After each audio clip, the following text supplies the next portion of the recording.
Well, the former Angolan president's son, Filomeno Dos Santos, and a former central banker, Valter Filipe Da Silva, are facing fraud charges. The two are among several suspected of defrauding the central bank by transferring money to HSBC Holdings and Standard Chartered. The prosecutor's office in Angola said that $500 million was transferred from the regulator to allegedly guarantee a $30 billion financing deal. A document showed the $500 million went to a Credit Suisse account, but that document was forged. So the money turned up at an account at HSBC instead, where it was flagged to authorities and frozen. Jack Parrock is live in London. He joins us now with more on this story. Jack, how did this massive fraud get uncovered? What set off the alarm bells? Well, essentially, it was when that money landed in the HSBC account here in London. And HSBC is saying that this situation is proving that its anti-fraud measures that it's taken recently after a number of scandals are now working. Essentially what happened was this $500 million that was transferred from a Standard Chartered account that's linked to the Angolan central bank arrived at the HSBC bank, and they immediately flagged it up, and that's where all of this investigation really started from. As you mentioned, it was meant to, under the documentation, arrive in a Credit Suisse account to lock in a $30 billion financial deal, but it never arrived in that account. It arrived in the account in HSBC, and that is why this scandal is now breaking out. So another bank, Credit Suisse, is also implicated in this scandal. What have they said about the matter? So Credit Suisse is essentially saying that they have no record of alleged fraud or any forgery. They're not aware of this, but they do say that they're looking into the investigation, that they're cooperating, and that they're offering all the information that they can.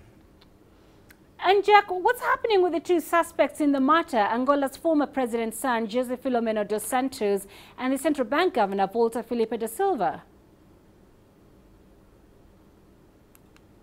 Yeah, I mean, this is a really significant sort of scandal that's now breaking out, and this investigation is going to go deep, and also it's incredibly significant.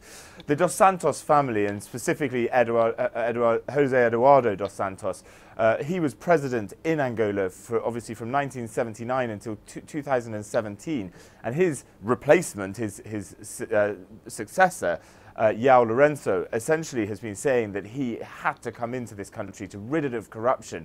And this scandal is really putting political weight into the new president's hands.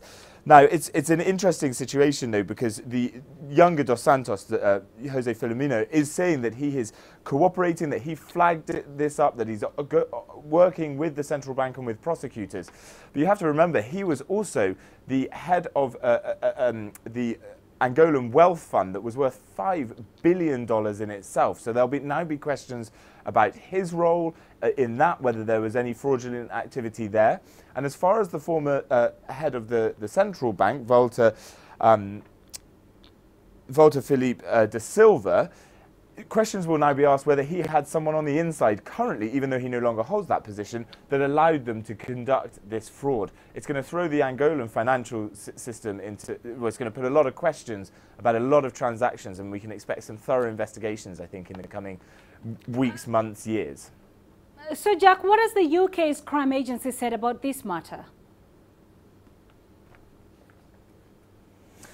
So the Brits are now saying that they essentially froze that money back in December and then January when they heard about it, when HSBC alerted them. The UK crime agency is saying that they still have the $500 million seized, and that they do expect to be sending it back to the Angolan authorities as and when that's possible. We don't know when that will be at the moment, but we understand there's close cooperation there, and that eventually this $500 million will return to the Angolan central bank. All right, Jack Parrock live for us in London. Thank you for joining us, Jack.